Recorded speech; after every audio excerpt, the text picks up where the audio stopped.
नमस्ते दोस्तों, क्या आप भी बिहार बोर्ड 2026 की परीक्षा में साइंस में शानदार स्कोर करना चाहते हैं? तो यह वीडियो आपके लिए है। आज हम आपके लिए लेकर आए हैं भौतिकी के सबसे महत्वपूर्ण चैप्टर प्रकाश प्रवर्तन से चुने हुए वीवीआई ऑब्जेक्टिव प्रश्न, जो सीधे तौर पर 2026 की परीक्षा में पूछे जा सकते हैं। तो इस वीडियो को बिना स्किप किए पूरा देखना। तो चलिए अब वीडियो को शुरू करते हैं। तो आइए अपने सबसे पहले प्रश्न को देखते हैं। प्रश्न है, प्रकाश की किरणें हमेशा किस रेखा में गमन करती हैं? प्रश्न में ऑप्शन हमारा आता है वक्र रेखा में, टेढ़ी मेढ़ी रेखा में, सीधी रेखा में या फिर इनमें से कोई नहीं। तो हमारा सही जो आंसर होगा वो आप लोगों को भी पता होगा कि हमेशा प्रकाश की किरणें किस रेखा में गमन करती हैं, तो हमेशा सीधी रेखा में गमन करती हैं। तो चलिए अपने दूसरे प्रश्न की ओर बढ़ते हैं। तो दूसरा प्रश्न हमारा ये आता है कि प्रकाश के परिवर्तन में मुख्य रूप से कितने नियम होते हैं? जो प्रकाश के परिवर्तन होते हैं उनमें कितने नियम होते हैं? तो पहला ऑप्शन है 1, दूसरा ऑप्शन है 2, तीसरा ऑप्शन है 3, चौथा ऑप्शन है 4। यदि आप चैप्टर को थोड़ा-सा भी पढ़े होंगे तो आपको पता होगा कि प्रकाश के परिवर्तन के कितने नियम होते हैं? 2। तो चलिए अपने तीसरे प्रश्न की तरफ बढ़ते हैं। जैसा कि हमारा तीसरा प्रश्न है कि यदि आपतन कोण I का मान 50 डिग्री है तो प्रवर्तन कोण R का मान कितना होगा? चूँकि हम जानते हैं कि जो I होता है, मतलब कि जो आपतन कोण होता है I वो बराबर होता है प्रवर्तन कोण R के। मतलब कि यदि I का मान 30 है, मतलब 50 है, तो R का मान भी कितना होगा? 50 डिग्री। तो हमारा सही आंसर क्या आता है? 50 डिग्री। तो ऑप्शन नंबर बी सही आंसर होगा इसका। तो चलिए अपने चौथे प्रश्न की तरफ बढ़ते हैं। तो हमारा चौथा प्रश्न ये है कि प्रवर्तन के दूसरे नियम के अनुसार कौन सा सही है? मतलब कि हमें 4 गो ऑप्शन दिया है और चूज करना है कि प्रवर्तन के दूसरा नियम क्या कहता है। तो आइए अपने ऑप्शन को देखते हैं एक बार। आपतन कोण और परावर्तन कोण दोनों बड़े होते हैं, मतलब कि आपतन कोण परावर्तन कोण से बड़ा होता है। दूसरा जो हमारा ऑप्शन है कि आपतन कोण I परावर्तन कोण के बराबर होता है। तीसरा है कि आपतित किरण परावर्तित किरण हमेशा विपरीत दिशा में होती है। और चौथा ऑप्शन है कि जो आपतन कोण है परावर्तन कोण से बड़ा होता है। तो हमें पता है कि दूसरा नियम हमें ये सिखाता है कि जो I होगा वो बराबर होगा किसके? R के। तो हमारा कौन सा ऑप्शन सही होगा? तो बी नंबर। ठीक है, तो आइए इसे भी टिक कर लेते हैं कि आपतन कोण I परावर्तन कोण R के हमेशा बराबर होता है। ये ऐसे प्रश्न हैं जो बिहार बोर्ड 2026 में पूछे जा सकते हैं, मतलब कि डायरेक्टली ये प्रश्न आपके वहाँ पर जब परीक्षा देने जाएँगे आपको तो वहाँ पर देखने को मिल सकते हैं। तो इससे आप पूरी तरीके से ध्यान से एक बार ज़रूर देख लीजिएगा। तो चलिए अपने 5वें प्रश्न पर आते हैं। 5वां प्रश्न हमारा ये कहता है कि प्रकाश की चाल वो सबसे अधिक कब होती है या फिर किस माध्यम में होती है? तो ये बच्चों-बच्चों को पता होगा कि प्रकाश की चाल जो है वो हमेशा निर्वात में सबसे अधिक होती है। तो यदि ऑप्शन में निर्वात ना रहे तो हवा को भी आप टिक कर सकते हैं। यदि निर्वात है तो प्राइवसी इसे ही देना है, मतलब कि निर्वात को ही टिक करना है। ठीक है, तो आइए अपने प्रश्न संख्या 6वें की तरफ बढ़ते हैं। प्रश्न संख्या 6 कहता है कि किस प्रकार के दर्पण में हमेशा आभासी और सीधा प्रतिबिंब बनता है? तो देखिए, जब हम दर्पण को पढ़ते हैं तो हमारे पास 3 दर्पण आते हैं। पहला दर्पण होता है समतल दर्पण, मतलब कि जो पहला दर्पण होता है वो समतल दर्पण होता है। दूसरा होता है अवतल दर्पण और तीसरा होता है उत्तल दर्पण। तो इन तीनों दर्पणों में हमें चूज करना है कि किस दर्पण में हमेशा आभासी और सीधा प्रतिबिंब बनता है। तो ऑप्शन है केवल समतल दर्पण में, दूसरा ऑप्शन है केवल अवतल दर्पण में, मतलब उत्तल दर्पण में, और तीसरा ऑप्शन है केवल अवतल दर्पण में, और चौथा ऑप्शन हमारे सामने आता है कि समतल और उत्तल दोनों दर्पणों में। तो प्रश्न है कि हमेशा आभासी और सीधा प्रतिबिंब किस में बनेगा? तो ये दोनों दर्पणों में संभव हो सकता है, मतलब कि समतल दर्पण में भी और उत्तल दर्पण में भी। तो इसका सही आंसर हमें टिक करने के लिए ऑप्शन नंबर डी को चुनना होगा, क्योंकि इसमें दोनों नाम दिया है, समतल दर्पण भी दिया है और उत्तल दर्पण भी दिया है। ठीक है, तो चलिए अपने अगले प्रश्न की तरफ बढ़ते हैं। प्रश्न है, समतल दर्पण द्वारा बना प्रतिबिंब होता है। ऑप्शन है वास्तविक और उल्टा, आभासी सीधा और पार्श्व प्रवर्तित, और तीसरा ऑप्शन है वास्तविक और सीधा, और चौथा ऑप्शन है आभासी और उल्टा। तो हमें ध्यान देना होगा कि समतल दर्पण द्वारा हमेशा तो एक आभासी प्रतिबिंब बनेगा। दूसरी बात, वो यदि आभासी है तो वो कैसा होगा, सीधा होगा। और तीसरी बात कि इसमें एक पार्श्व प्रवर्तन का गुण भी आता है समतल दर्पण में। ठीक है, तो हमें ऑप्शन नंबर बी को चुनना होगा। यदि ऑप्शन में सिर्फ ये भी रहता है कि मतलब आभासी और सीधा, तब पर भी हम इसे ही चुनते। यदि पार्श्व प्रवर्तित न रहता तब पर भी हमें ऑप्शन नंबर बी को ही चुनना पड़ता है। ठीक है, तो चलिए ऑप्शन नंबर बी को चुन लेते हैं यहाँ पर।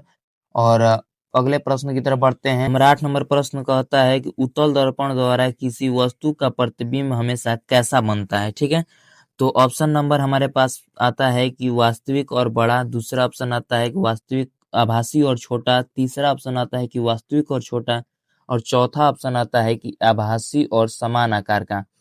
तो देखिए, जब वास्तविक और बड़ा बनेगा तो ये हमेशा अवतल दर्पण से संभव हो सकता है। जब वास्तविक और छोटा बनेगा तो ये भी अवतल दर्पण से ही संभव हो सकता है। जब आभासी और समान आकार का बनेगा तो ये समतल दर्पण से होगा। ठीक है, तो हमारे पास बचता कौन है, तो आभासी और छोटा।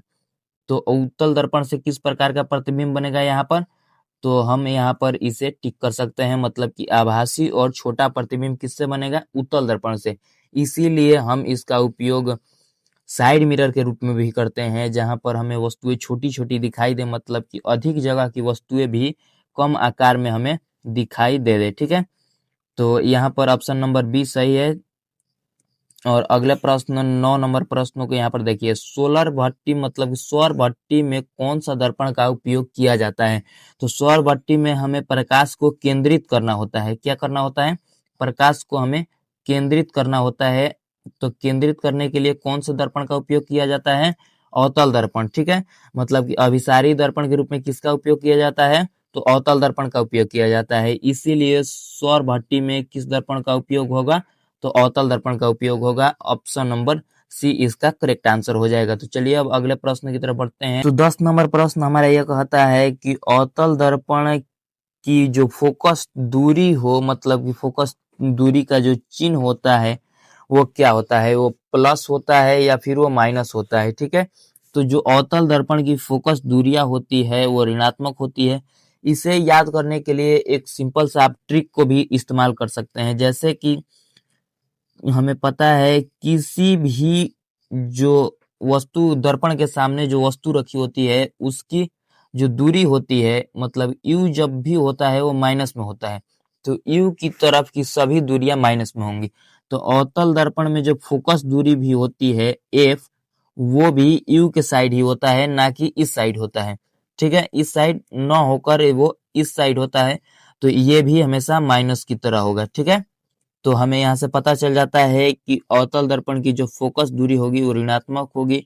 मान लीजिए यहाँ पर वक्रता त्रिज्या आर है, तो ये भी दूरी इसी तरफ है, तो ये भी क्या होगा, आर भी जो होगा वो भी माइनस ही होगा, ऋणात्मक ही होगा। यह किसके लिए है, तो ये अवतल दर्पण के लिए है। ठीक है, तो चलिए आगे बढ़ते हैं। इसका जो सही ऑप्शन होगा वो बी नंबर ऑप्शन होगा। और 11 नंबर प्रश्न की तरफ हम लोग बढ़ते हैं। हमारा 11 नंबर प्रश्न क्या कहता है, 11 नंबर प्रश्न कह रहा है कि वाहनों में जो ड्राइवर सीट के पास लगा जो पार्श्व दर्पण होता है, जो पार्श्व दृश्य के लिए उपयोग किए जाने वाला दर्पण होगा, वो कौन सा दर्पण होगा। तो ऑप्शन इसका आता है अवतल दर्पण, दूसरा है समतल दर्पण, तीसरा है उत्तल दर्पण, और चौथा है इनमें से कोई नहीं। तो देखिए, जब भी जो ड्राइवर का सीट होता है उसके सामने एक ऐसा दर्पण लगा होता है, और इस दर्पण में सीधे तौर पर जो ड्राइवर होता है वो पीछे की चीजों की इसमें देख लेता है। तो पीछे की चीजों को देखने के लिए हमें सीधा देखना होगा और ज्यादा क्षेत्र को उसमें हटाना होगा। मतलब कि अधिक क्षेत्र की चीजें इस दर्पण में दिख जाए, ऐसा हमें दर्पण चाहिए। तो ऐसा सिर्फ एक ही दर्पण है, वो है उत्तल दर्पण। ठीक है, तो जब भी इसका प्रश्न पूछे कि साइड मिरर में किसका उपयोग होता है या फिर पश्च दर्पण के रूप में किसका उपयोग होता है, तो वो होता है उत्तल दर्पण। तो इसका सही आंसर होगा सी नंबर ऑप्शन। अब प्रश्न संख्या 12 की तरफ बढ़ते हैं हम लोग। 12 नंबर प्रश्न क्या कहता है कि दंत चिकित्सक जो होते हैं वह किस दर्पण का उपयोग करके मरीजों को दांतों की प्रतिबिंब जो है बड़े रूप में देख पाते हैं। तो बड़े रूप में प्रतिबिंब को देखने के लिए हमारे पास होता है अवतल दर्पण। सिर्फ यही एक दर्पण है जो प्रतिबिंब को बड़ा और सीधा दोनों बना सकता है। तो इसके लिए हमारे पास आता है ऑप्शन नंबर सी। अभी आप देख रहे होंगे तो सिर्फ इसमें उपयोग को पूछ रहा है। अभी पीछे वाले प्रश्न में हमसे उत्तल दर्पण का उपयोग पूछा, अभी पूछ रहा है अवतल दर्पण का उपयोग। तो ये दो तरीके से आपका बेनिफिट देगा। यदि आप मतलब कि 2 नंबर वाला प्रश्न भी करना चाहें तो आप इन उपयोगों को लिख सकते हैं। ठीक है, तो देखिए इसका सही ऑप्शन होगा हमारे पास सी नंबर ऑप्शन। तो चलिए अपने 13 नंबर प्रश्न की तरफ बढ़ते हैं। जो अवतल दर्पण में वस्तु को कहाँ रखे ताकि प्रतिबिंब जो हो वस्तु से समान आकार का बने। तो जब भी देखिए अवतल दर्पण में हमें वस्तु को रखा, जैसे कि ऐसे हमने वस्तु को रखा, यहाँ पर एफ हो गया और यहाँ पर सी हो गया। तो जस्ट जस्ट हम वस्तु यहाँ से करीब आते जाते हैं, वस्तु को करीब लाते जाते हैं तो उसका प्रतिबिंब बड़ा होता जाता है। जब वो अनंत पर होता है तो उसका प्रतिबिंब सबसे छोटा बनता है। जब वही अनंत और वक्रता केंद्र के बीच आ जाता है तो थोड़ा सा प्रतिबिंब बड़ा बनने लगता है। और जब यह सीधे तौर पर वक्रता केंद्र पर ही आ जाए तो उसका प्रतिबिंब उसी के बराबर बनता है।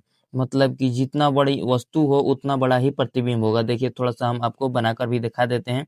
जैसे कि मान लीजिए यहाँ पर ऐसे हमारे पास ये दर्पण प्राप्त हुआ, यहाँ पर ये एफ है और यहाँ पर सी है, और यहाँ पर यदि हम वस्तु को रखते हैं तो यहाँ से निकली हुई किरणें यहाँ से गुजरेंगी और यहाँ से निकली हुई किरणें यहाँ से, जो कि आगे चल के यहाँ पर प्रतिबिंब बनाती है और ये वस्तु से समान आकार का होता है। तो हमारे पास ऑप्शन नंबर सी सही हो जाता है कि यदि हम वस्तु को वक्रता केंद्र पर रखें तो समान आकार का बनता है। यदि आप इन चीज़ों को नहीं समझ पा रहे हैं तो हमारा पिछला वीडियो है उसमें जाकर आप देख सकते हैं। ठीक है, जिसका लिंक आपको डिस्क्रिप्शन में मिल जाएगा, वहाँ से आप जाकर इसे समझ सकते हैं। आप पूरी तरीके से इसे बनाना सीख जाएंगे कि कहाँ पर कौन सी वस्तु रखें कि प्रतिबिंब कहाँ बनेगा। ठीक है, तो चलिए अपने अगले प्रश्न की तरफ बढ़ते हैं। इसका ऑप्शन नंबर सी सही है। 14 प्रश्न हमें कहता है कि टॉर्च लाइट हो या फिर सर्च लाइट हो, इन सभी में किस दर्पण का उपयोग किया जाता है। तो देखिए जो टॉर्च लाइटें होती है वो इस प्रकार की होती है। मतलब कि मान लीजिए वो इस प्रकार की होती है और इसमें जो ऐसे यहाँ पर फोकस पे लगा होता है बल्ब। तो यहाँ पर एक जो चमकीला चीज होता है वो प्रकाश को परिवर्तित करता है, परिवर्तित करके सामने की तरफ फेंकता है। तो ये जो चमकीला चीज होता है यही वो दर्पण होता है, और ये दर्पण होता है अवतल दर्पण, जिसके फोकस दूरी पर यदि फोकस पर हम बल्ब को रखते हैं तो सभी तरह से परिवर्तित होकर समानांतर निकलता है और बहुत दूर तक जाता है। तो इसमें आपका ऑप्शन नंबर हो जाएगा 20 सही हो जाएगा। इन दोनों टर्च लाइट में भी और सर्च लाइट में भी सेम प्रक्रिया होती है। ठीक है, तो इसका ऑप्शन नंबर 20 सही हो जाएगा। ठीक, तो कहता है कि एक उत्तल दर्पण की जो फोकस दूरी है एफ, मतलब कि वो 15 सेंटीमीटर। तो उत्तल दर्पण की फोकस दूरी हमेशा प्लस में होती है। क्यों, देखिए इसे भी थोड़ा सा समझ लेते हैं। जैसे कि हमारे पास मान लीजिए यह एक उत्तल दर्पण है, ठीक, और वस्तु को हम इसके इस प्रवर्तक सतह की तरफ रखते हैं तो वस्तु दूरी हमेशा किस में होती है, माइनस में। मतलब कि इधर की सभी दूरियां क्या हो जाएंगी, ऋणात्मक हो जाएंगी, और इधर की सभी दूरियां धनात्मक हो जाएंगी। तो हमें पता है कि उत्तल दर्पण में जो फोकस दूरी हो वो प्रवर्तक सतह के पीछे होता है। मतलब कि इसका फोकस दूरी यहाँ पर होता है, तो ये धनात्मक होगा। मतलब कि जो एफ का मान होगा वो धनात्मक होगा। तो चलिए देखते हैं इसे। जो एफ दिया है हमारा वो +15 सेंटीमीटर दिया है, और हमें निकालने को क्या कह रहा है, आर निकालने को कह रहा है। तो आर बराबर जो होता है वो 2f होता है। तो हम यहाँ पर इस 15 को दोगुना कर देंगे तो 15 दूनी के 30, मतलब कि आर का मान हमारा आ जाता है 30 सेंटीमीटर, जो कि ऑप्शन नंबर डी सही होगा। ठीक है, तो चलिए नंबर प्रश्न को भी देख लेते हैं कि अवतल दर्पण द्वारा वास्तविक और बड़ा प्रतिबिंब तब बनेगा जब वस्तु की स्थिति हमें मतलब कि ज्ञात करनी है। और वस्तु प्रतिबिंब का गुण कौन कौन सा दिया है, तो प्रतिबिंब का गुण दिया है कि वो वास्तविक होना चाहिए और वस्तु के वस्तु से बड़ा होना चाहिए। तो इसके लिए हमारे पास 4 ऑप्शन है, आप चाहे तो टिक भी कर सकते हैं, मतलब कि कौन-सा ऑप्शन सही होगा आप अपने मन में सोच सकते हैं। पहला है फोकस पर रखें तो दूसरा ऑप्शन है फोकस और ध्रुव के बीच रखें तो तीसरा ऑप्शन है कि वक्रता केंद्र और फोकस के बीच रखें तो और चौथा ऑप्शन है अनंत पर रखें तो। तो देखिए इसे एक चित्र के माध्यम से ही समझ लेते हैं। जैसे कि हमारे पास मान लीजिए ये एक अवतल दर्पण है, यहाँ पर हमने फोकस लिया और यहाँ पर हमने वक्रता केंद्र लिया। तो हमें पता है पहले ऑप्शन पर यदि हम रखते हैं तो जो फोकस पर यदि हम रखें तो ये इसका प्रतिबिंब इधर नीचे की तरफ अनंत पर बनता है। तो यह भी बड़ा प्रतिबिंब होता है, लेकिन यह सबसे बड़ा प्रतिबिंब होता है, ठीक है? मतलब कि बहुत बड़ा प्रतिबिंब माना जाता है। और तीसरी बात यह है कि यहाँ पर देखिए, यदि हम यहाँ पर रखते हैं मतलब कि फोकस और ध्रुव के बीच में यहाँ पर P है, यहाँ पर रखते हैं तो हमें प्राप्त होता है इधर प्रतिबिंब बनता है, ठीक है? तो ये सीधा बनता है, सीधा बनने के कारण ये वास्तविक नहीं रहा। तो तीसरा हमारे पास ऑप्शन आता है वक्रता केंद्र और फोकस के बीच रखें, मतलब यहाँ पर रखें हम वस्तु को तो इसका प्रतिबिंब यहाँ पर प्राप्त होगा, यहाँ पर प्राप्त होगा और ये जो प्रतिबिंब होगा ये वस्तु से बड़ा भी होगा। तो हमें बड़ा सिर्फ निकालना है, ना कि बहुत बड़ा। तो यहाँ पर जो अनंत पर प्रतिबिंब बनती है तो वो बहुत बड़ा होता है, मतलब कि यदि फोकस पर रखा है तो वो बहुत बड़ा प्रतिबिंब बनेगा। जब प्रश्न पूछे कि बहुत बड़ा प्रतिबिंब कब बनेगा, तब हमें फोकस पर वस्तु को रखना पड़ेगा और उसे टिक करना पड़ेगा। लेकिन जब बड़ा पूछे तो हमें सिर्फ वक्रता केंद्र और फोकस के बीच वस्तु को रखना है और उसे ही टिक करना है। और अनंत पर तो सबसे छोटी प्रतिबिंब बनती है। तो हमारा सही आंसर कौन सा हो जाएगा? Option number C. ठीक है, कि दाढ़ी बनाने वाले दर्पण के रूप में किसका उपयोग किया जाता है? तो अवतल दर्पण का उपयोग किया जाता है और इसका ऑप्शन नंबर सी सही है। और देखिए 18 नंबर प्रश्न यहाँ पर आता है कि किसी गोलीय दर्पण का द्वारक क्या होता है? तो यदि आप द्वारक के बारे में नहीं जानते हैं तो हमारा जो वीडियो है उसका लिंक भी डिस्क्रिप्शन में मिल जाएगा, वहां से जाकर आप समझ सकते हैं कि द्वारक क्या होता है, वक्रता केंद्र क्या होती है, फोकस दूरी क्या होती है, उन सभी चीजों को समझाया गया है उस वीडियो में। तो उसका भी लिंक आपको डिस्क्रिप्शन में मिल जाएगा और वहां से जाकर आप उस वीडियो को देख पाएंगे। तो चलिए इससे समझ लेते हैं ऑप्शन से ही।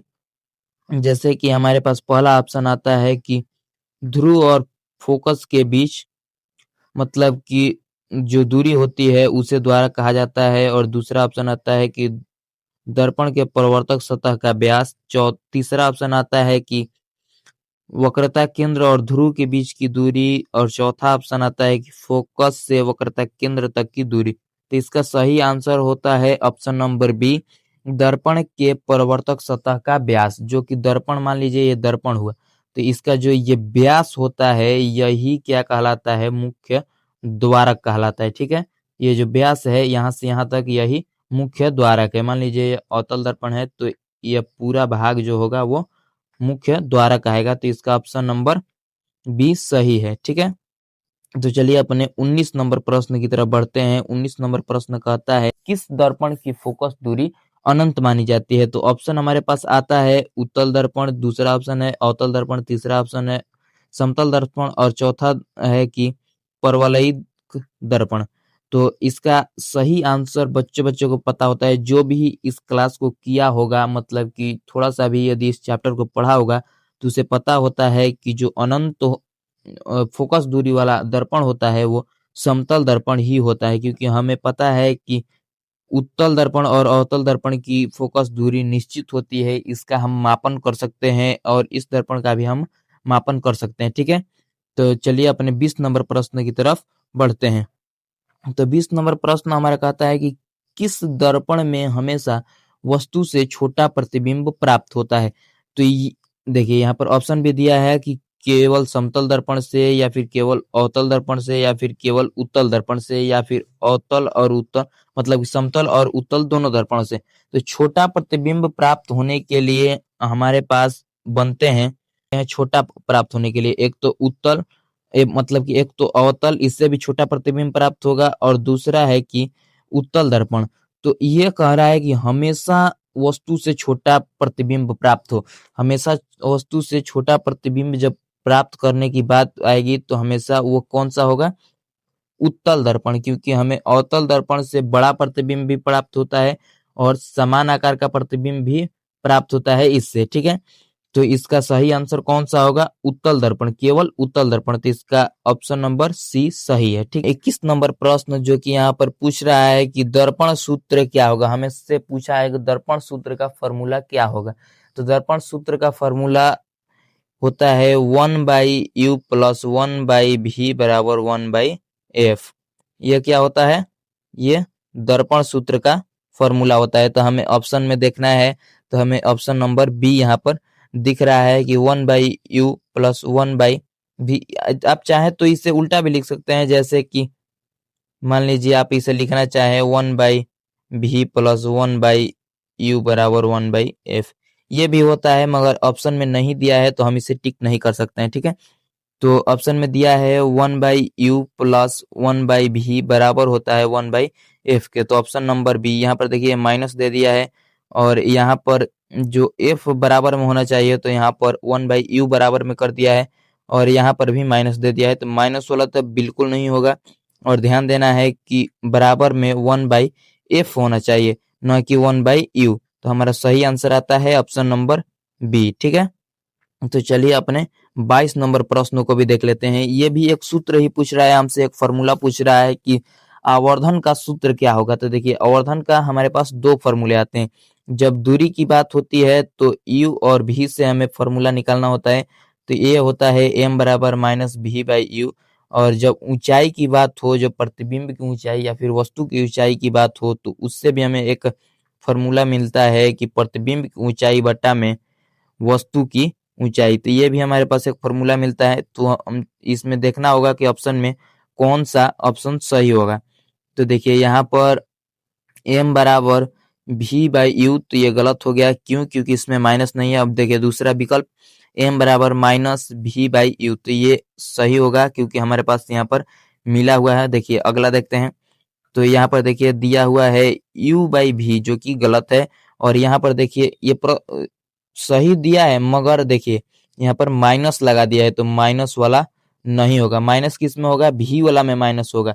जब h की बात होगी तो उसमें माइनस नहीं होगा। तो इसका ऑप्शन नंबर बी सही है। और अगले प्रश्न को देखते हैं हम, 23 नंबर प्रश्न को। नई कार्तीय चिन्ह परिपाठी के अनुसार वस्तु की जो दूरी हो, मतलब कि वस्तु दूरी किस में मापी जाती है। तो मैं कब से पीछे 2 बार बता चुका हूं कि वस्तु दूरी हमेशा ऋणात्मक होनी चाहिए। इसी से यदि आपको ये याद रहेगा कि वस्तु दूरी हमेशा ऋणात्मक हो, तो आप किसी का भी मान निकाल सकते हैं। मतलब कि यदि पूछे कि अवतल दर्पण की फोकस दूरी क्या होगी या फिर उत्तल दर्पण की फोकस दूरी क्या होगी, तो आप, यदि आपको पता है कि वस्तु दूरी ऋणात्मक होती है, तो आप उन सभी का मान निकाल सकते हैं। तो इसका ऑप्शन नंबर 20 सही होगा, ठीक है। यदि किसी दर्पण का आवर्धन, मतलब कि यदि किसी दर्पण के आवर्धन m धनात्मक हो तो प्रतिबिंब की प्रकृति क्या होगी। देखिए जब भी आवर्धन का मान पॉजिटिव होता है तो प्रतिबिंब हमेशा कैसा होता है? काल्पनिक होता है। जब भी पॉजिटिव हो तो प्रतिबिंब कैसा होगा? काल्पनिक। यदि काल्पनिक है तो प्रतिबिंब सीधा होगा, ना कि उल्टा। कैसा होगा? सीधा होगा। यदि काल्पनिक है तो प्रतिबिंब सीधा होगा। तो हमें इसमें ऑप्शन खोजना होगा। देखिए ये आभासी या काल्पनिक और सीधा। तो ऑप्शन नंबर सी। यदि ऋणात्मक हो तो इसके विपरीत, मतलब कि वास्तविक और उल्टा, ठीक है। तो यहाँ पर धनात्मक दिया है तो ऑप्शन नंबर सी, व आभासी और सीधा। यदि आपको इसमें मजा आ रहा है, थोड़ा सा भी चीजें समझ में आ रही है, आपके लायक समझ में आ रहा है, मतलब कि आपको लग रहा है कि इससे कुछ फायदा हो रहा है हमारा, तो इस वीडियो को आप लाइक कर सकते हैं और हमारे चैनल को सब्सक्राइब कर सकते हैं, जिससे आपको इसी प्रकार के क्विज आगे देखने को भी मिल सकते हैं, ठीक है। तो चलिए अपने 25 नंबर प्रश्न को भी यहाँ पर देखते हैं कि गोलीय दर्पण की वक्रता, त्रिज्या r और फोकस दूरी के बीच का संबंध क्या है। मतलब कि हमसे सूत्र पूछ रहा है। तो सूत्र कहता है कि r जो होता है वो f के दोगुना होता है और जो f होता है वो r के आधा होता है। ये दोनों एक ही बात है, मगर यदि ऑप्शन के अनुसार ये ना हो तो ये सही, ठीक है। तो हमें ऑप्शन में खोजना पड़ेगा कि कौन सा विकल्प दिया है। तो दिया है r f के बराबर होता है, जो कि गलत है। फिर दिया है कि जो f होता है वो r के दोगुना होता है, तो गलत, क्योंकि जो f होता है वो r के आधा होता है। और तीसरा ऑप्शन मतलब चौथा ऑप्शन दिया है यहाँ पर, जो r है वो f के 3 गुना है, जबकि होना क्या चाहिए, f के 2 गुना। तो यहाँ पर देखिए ऑप्शन नंबर बी दिया है कि जो r है वो f के 2 गुना है। तो हमारा ऑप्शन नंबर 20 सही आंसर है। कि यदि आवर्धन का मान +1 हो तो दर्पण का प्रकार कौन सा होगा, मतलब कि किस प्रकार का दर्पण है कि जिसका आवर्धन का मान +1 है। +1 कहने का मतलब यदि m बराबर +1 है तो प्लस से तो हमें पता चल गया कि प्रतिबिंब कैसा बनेगा, आभासी प्रतिबिंब बनेगा।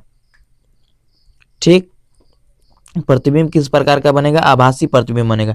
और एक कहने का मतलब इससे ये पता चलता है कि जो वस्तु की ऊंचाई होगी वो प्रतिबिंब की ऊंचाई के बराबर होगी। ठीक, तो यह किस दर्पण में हमेशा होता है, तो ये हमेशा संभव है समतल दर्पण में। क्यों, क्योंकि वो हमेशा आभासी प्रतिबिंब भी बनाता है और वस्तु और प्रतिबिंब की ऊंचाई भी हमेशा बराबर रहती है। तो इसका ऑप्शन नंबर सी सही होगा। ठीक है, उस दर्पण की फोकस दूरी क्या होगी जिसकी वक्रता त्रिज्या 32 सेंटीमीटर है। मतलब कि हमसे एक दर्पण दिया है जिसकी वक्रता त्रिज्या r मतलब कि दिया है 32 सेंटीमीटर। तो हमसे पूछ रहा है कि f बराबर कितना होगा। तो हमें पता है कि f का जो फॉर्मूला होता है f बराबर r/2 होता है। तो आइए इसे हल कर लेते हैं, जो कि f बराबर हमारा आएगा 32/2, तो ये कट के हो जाएगा 16। तो f का मान हमारा आता है 16। ठीक है, तो इसका ऑप्शन नंबर ए सही होगा। तो यदि किसी वस्तु को समतल दर्पण से 15 सेंटीमीटर की दूरी पर रखा जाए तो वस्तु से प्रतिबिंब की कुल दूरी कितनी होगी। तो आप लोगों के सामने यहाँ पर ऑप्शंस हैं 15 सेंटीमीटर, 30 सेंटीमीटर, 7.5 सेंटीमीटर और 45 सेंटीमीटर। आप लोग चुन भी चुके होंगे अपने मन में जो जो इस चीज़ को समझते होंगे। यदि आप लोग 15 सेंटीमीटर चूज किए हैं तो आप लोग बिल्कुल गलत हैं।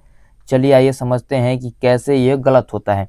देखिए, जब हमसे पूछ रहा है कि जो ये मान लीजिए समतल दर्पण होता है, तो समतल दर्पण का एक गुण होता है कि वस्तु दर्पण से जितनी दूरी पर हो उतनी ही दूरी पर प्रतिबिंब बनता है। तो हमसे पूछ रहा है कि मान लीजिए यहाँ पर इसका प्रतिबिंब बना और यहाँ पर ये वस्तु है, तो पूछ रहा है कि वस्तु से प्रतिबिंब की कुल दूरी कितनी होगी। तो हमें दिया है वस्तु दूरी 15 दिया है और यहाँ पर भी जो प्रतिबिंब की दूरी होगी वो भी 15 होगी। तो कुल दूरी कितनी होगी, दोनों को ऐड कर देंगे तो हमें मिलेगा 30 सेंटीमीटर। ठीक है, तो इसका ऑप्शन नंबर बी सही होगा, ना कि ए। ठीक, तो इस बात को हमेशा आप ध्यान रखिएगा। यही छोटी छोटी गलतियां आपको बोर्ड में कुछ नंबर कम करा सकती हैं। ठीक है, तो इससे इन बातों को आप ध्यान से जरूर पढ़िएगा। प्रश्नों को यदि आप ध्यान से पढ़ेंगे तो आपको ये पूरी तरह से क्लियर हो जाता है। यदि आप जल्दबाजी में प्रश्नों को पढ़कर आंसर टिक लगाकर आगे बढ़ जाएंगे तो आपको गलती का सामना करना पड़ेगा। ठीक है, तो चलिए अगले प्रश्न की तरफ बढ़ते हैं और इसका ऑप्शन नंबर बी सही आंसर है। न्यूमेरिकल क्वेश्चन ये है जिसमें दिया है कि फोकस 10 सेंटीमीटर है और वस्तु दूरी जो है वो 20 सेंटीमीटर है, तो आवर्धन m का मान ज्ञात करना है। ठीक है, तो आइए इसे भी सॉल्व कर लेते हैं। जो f दिया है, मान लीजिए हम यहाँ से सॉल्व करना शुरू करते हैं। तो जो f दिया है वो 10 सेंटीमीटर है। यदि अवतल दर्पण है तो ये ऋणात्मक होगा और u का मान तो हमेशा आपको पता ही है कि ऋणात्मक होता है, क्योंकि वस्तु दूरी हमेशा ऋणात्मक होता है। हमें निकालना क्या है, v निकालना है। तो दर्पण सूत्र से v बराबर हो जाएगा हमारा 1/v बराबर 1/f माइनस 1/u। ठीक है, तो अब मान रखते हैं तो मान हमारा आता है 1/-10 माइनस 1/20 और माइनस माइनस यहाँ पर भी जो माइनस है और यहाँ पर भी एक माइनस है, तो माइनस माइनस से प्लस हो जाएगा। तो आगे हम लोग इसे प्लस कर लेंगे। तो इसका लघुत्तम आता है 20, यहाँ पर हो जाएगा -2, यहाँ पर -2 और यहाँ पर जो माइनस माइनस है वो प्लस हो जाएगा और यहाँ पर मिलेगा हमें 1। ठीक है, तो ये घटने के बाद प्राप्त होगा -1/20 और -1/20 होने का मतलब है कि जो भी का मान है वो -20 होगा। ठीक है, तो u भी यहाँ पर 20 है और भी 20 है। तो आइए इसे m के फॉर्मूले पर रखते हैं। तो देखिए m का फॉर्मूला होता है m बराबर -v बटे में u। ठीक, तो जो मान आया था हमारा उसे रखते हैं। तो m बराबर आया था -20, यहाँ पर माइनस और -20 बटे में -20। ये -20 क्यों? क्योंकि ये वस्तु दूरी है और वस्तु दूरी हमेशा ऋणात्मक होती है और प्रतिबिंब दूरी भी हमारा माइनस में ही आया था। तो माइनस माइनस ये तो प्लस हो गया, यहाँ से आप काट दीजिए। तो ये कट गया और ऊपर का 20 से 20 कट गया, तो बचा क्या 1। और इस माइनस को आप भूल मत जाइएगा, ये भी माइनस था तो यहाँ पर -1। तो m का मान क्या आ गया हमारा -1। ठीक है, तो इसका ऑप्शन नंबर सही होगा सी। तो ऐसे न्यूमेरिकल प्रश्न आपसे ऑब्जेक्टिव में पूछे जा सकते हैं, तो इन प्रश्नों को हल करके आप सीखिएगा जरूर। ऐसे प्रश्न आपको 2 मार्क्स के लिए पूछे जा सकते हैं, 2 नंबर में भी। तो इन प्रश्नों को हल करना बहुत ज़रूरी हो जाता है और इसका ऑप्शन नंबर सी सही होगा। तो चलिए अपने 30 नंबर प्रश्न की तरफ बढ़ते हैं। अब देखिए 30 नंबर प्रश्न हमारा कहता है कि एक उत्तल दर्पण की फोकस दूरी, यहाँ पर भी दिया है एक उत्तल दर्पण की फोकस दूरी 10 सेंटीमीटर है और वस्तु दूरी जो है वो 10 सेंटीमीटर है, तो प्रतिबिंब की प्रकृति क्या होगी? ये हमसे सीधा प्रश्न पूछ दिया है, यहाँ पर बता भी दिया है कि उत्तल दर्पण है। ऑप्शन नंबर देखिए, आपको पूरी तरह से समझ में आ जाएगा बिना इसे हल किए। देखिए ऑप्शन हमारा कहता है कि वास्तविक और उल्टा, और उत्तल दर्पण से वास्तविक और उल्टा तो बनता नहीं है। वास्तविक और सीधा, वास्तविक यदि है तो सीधा होगा नहीं, यह भी ऑप्शन गलत है। तीसरा ऑप्शन है कि आभासी और सीधा, ये हमारा मैच करता है क्योंकि उत्तल दर्पण हमेशा आभासी प्रतिबिंब भी बनाएगा और सीधा ही बनेगा। देख लेते हैं फिर से एक बार। यहाँ पर देखिए वस्तु के बराबर आकार का, यहाँ से समझते हैं। जैसे कि वस्तु के बराबर आकार का होने का क्या मतलब है, इसकी प्रकृति क्या है। यदि हमारे पास दिया होता है कि आभासी, सीधा और वस्तु के बराबर आकार का, तब हम इसे टिक करते, लेकिन हमारे पास दिया ही नहीं है कि वस्तु से बराबर, या फिर मतलब कि यदि हम इसे हल भी करते हैं तो देखिए आइए इसे हल भी करेंगे तो हमें प्राप्त नहीं होगा कि ये वस्तु के बराबर होगा। यहाँ से हम सीधे तौर पर इसे ऑप्शन नंबर सी को टिक कर सकते हैं। यदि आप चाहें तो इसे हल भी कर सकते हैं। आइए हम इसे हल करके आपको दिखाते हैं। तो देखिए यहाँ पर f का मान दिया है, f का मान हमारा दे दिया 10 सेंटीमीटर। यदि ये फोकस दूरी उत्तल दर्पण की है तो पॉजिटिव होगा। यहाँ पर देखिए u का मान आपको पता है कि हमेशा ऋणात्मक होता है, तो यहाँ से हम लोग v का मान निकालेंगे। ठीक है, v का जब हम लोग मान निकालते हैं तो यहाँ पर देखिए v बराबर, हमने अभी बताया कि 1/v बराबर होता है 1/f माइनस 1/u। ठीक है, तो यहाँ से हम लोग इसे निकालते हैं तो देखिए 1/10 माइनस 1/10, जो कि ये भी माइनस है तो दोनों प्लस हो जाएगा। तो यहाँ पर लघुत्तम हमारा आता है 10, 1 प्लस 1, क्योंकि माइनस माइनस ये प्लस हो गया। ठीक है, तो यहाँ पर हमारा आया 2/10, जो कि यदि हम इसे हल करते हैं तो ये 1/5 आता है, 1/5, मतलब कि भी का मान हमारे यहाँ पर क्या आ गया 5। ठीक है, तो यहाँ पर भी का मान हमें ध्यान देना होगा, 5 आया है, आप याद रखिएगा इसे। तो चलिए अब m का मान रखते हैं। m का मान रखेंगे तो -v बटे में u, तो जो यहाँ पर v आया है वो कितना था 5 आया था, तो -5 बटे में 10, ये हमारा कट गया, तो ये हमारा आया m बराबर, और ये भी माइनस होता है, ये आप ध्यान रखिएगा कि u का मान हमेशा माइनस होता है, तो माइनस माइनस भी कट गया और m का मान आया 1/2, मतलब कि 0.5, और ये 1 से छोटा है तो ये कभी भी वस्तु के बराबर नहीं होगा। और आप लोग जानते भी होंगे कि यदि ये उत्तल दर्पण से बना है तो वस्तु के बराबर प्रतिबिंब कभी नहीं बनाएगा, ये जब बनाएगा तो वस्तु से छोटा प्रतिबिंब भी बनाएगा। तो आप इसे बिना हल किए भी ऑप्शन नंबर सी को टिक कर सकते थे। ठीक है, हमने हल करके भी आपको सबूत दे दिया कि यह ऑप्शन नहीं होगा और ऑप्शन नंबर सी इसका सही आंसर होगा। ठीक है, तो चलिए इसे टिक करते हैं। और आवर्धन का मान यदि 0.8 है, माइनस में 0.8, तो इससे हमें बताना है कि इसकी विशेषता क्या होगी, प्रतिबिंब की विशेषता क्या होगी। यदि माइनस है तो आपको पता होगा कि प्रतिबिंब हमेशा वास्तविक होगा, ठीक है। यदि 0.8 है तो 1 से छोटा है। 1 से क्या है, m का मान 1 से छोटा है। यदि 1 से छोटा है तो प्रतिबिंब भी छोटा होगा। तो इससे हमें इसमें ऑप्शन खोज लेना है। पहला तो वास्तविक खोजना है, वास्तविक वाला हमें 2 मिला, और इसमें दिया है 1 में बड़ा दिया है, तो बड़ा वाला तो होगा नहीं, तो ये बच जाता है सिर्फ ऑप्शन नंबर सी, छोटा होगा और उल्टा। जब वास्तविक है तो हमें स्वाभाविक सी बात है कि उल्टा प्रतिबिंब ही बनेगा, और छोटा क्योंकि 0.8 है जो कि 1 से छोटा है, तो ऑप्शन नंबर इसका सी सही आंसर हो जाएगा। यदि आपको कोई चीज़ें नहीं समझ में आई इस पूरी क्विज में अभी तक, तो कमेंट में आप उस चीज़ को पूछ भी सकते हैं। हम वहाँ पर आपको पर्सनली आंसर उसका बताएंगे और समझाने की कोशिश भी करेंगे। तो एक अवतल दर्पण में वस्तु को फोकस और ध्रुव के बीच रखा जाए तो आवर्धन m का मान क्या होगा। हमसे पूछ रहा है कि मान लीजिए अवतल दर्पण हो गया, ये हमारा अवतल दर्पण हो गया, यहाँ पर f है और यहाँ पर c है और यहाँ पर हमारा p आ जाता है, ठीक है। तो पूछ रहा है कि यदि हम वस्तु को यहाँ पर रखें, तो हमें पता है कि फोकस और ध्रुव के बीच में यदि हम वस्तु को रखते हैं तो उसका प्रतिबिंब इधर बनता है। मान लीजिए उसका प्रतिबिंब यहाँ बना, और यह प्रतिबिंब वस्तु से बड़ा होगा और ये काल्पनिक प्रतिबिंब बनेगा। जब काल्पनिक प्रतिबिंब बनेगा तो आवर्धन का मान हमेशा धनात्मक होगा, और जब बड़ा प्रतिबिंब बनेगा तो आवर्धन का मान 1 से भी बड़ा होगा, ठीक है। तो मतलब कि जो m होगा वो +1 से बड़ा होगा, ठीक। +1 क्यों लिए, क्योंकि ये काल्पनिक प्रतिबिंब बन रहा है। तो इसमें हमें ऑप्शन खोजना है, ऑप्शन नंबर सी इसका सही आंसर हो जाएगा, ठीक है। तो चलिए अपने 33 नंबर प्रश्न की तरफ बढ़ते हैं। तो 33 नंबर हमारा प्रश्न कह रहा है कि एक अवतल दर्पण की वक्रता त्रिज्या 40 सेंटीमीटर है, तो उसकी फोकस दूरी क्या होगी। तो देखिए अवतल दर्पण है तो इसकी वक्रता त्रिज्या जो r होगा वो माइनस में 40 सेंटीमीटर होगा, ठीक है।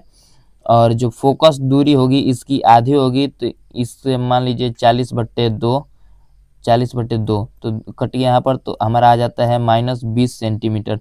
तो ऑप्शन नंबर इसका 20 सही हो गया।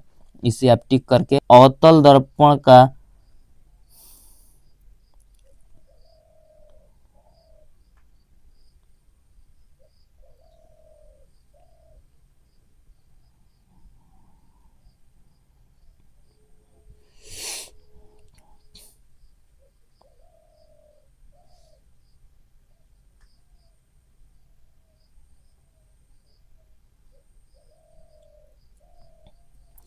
देखिए शायद हम पीछे भी इस प्रश्न को पढ़ चुके हैं। देखिए जैसे कि प्रश्न कह रहा है कि अवतल दर्पण द्वारा वस्तु को कहाँ रखे कि वस्तु जो प्रतिबिंब हो वो वास्तविक बने, उल्टा बने और वस्तु के समान आकार का बने, ठीक है।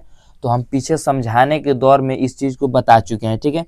तो देखिए यदि अवतल दर्पण है तो हमें वस्तु को वक्रता केंद्र पर रखनी होगी ताकि जो प्रतिबिंब बने वो समान आकार का बने और वस्तु के समान आकार का हो, वास्तविक हो और छोटा हो, ठीक है। तो इसका ऑप्शन नंबर सी सही हो जाएगा। क्योंकि वक्रता केंद्र और सी पर यदि हम वस्तु को रखते हैं तो उसका प्रतिबिंब जो है वो समान आकार का बनेगा और उल्टा बनेगा।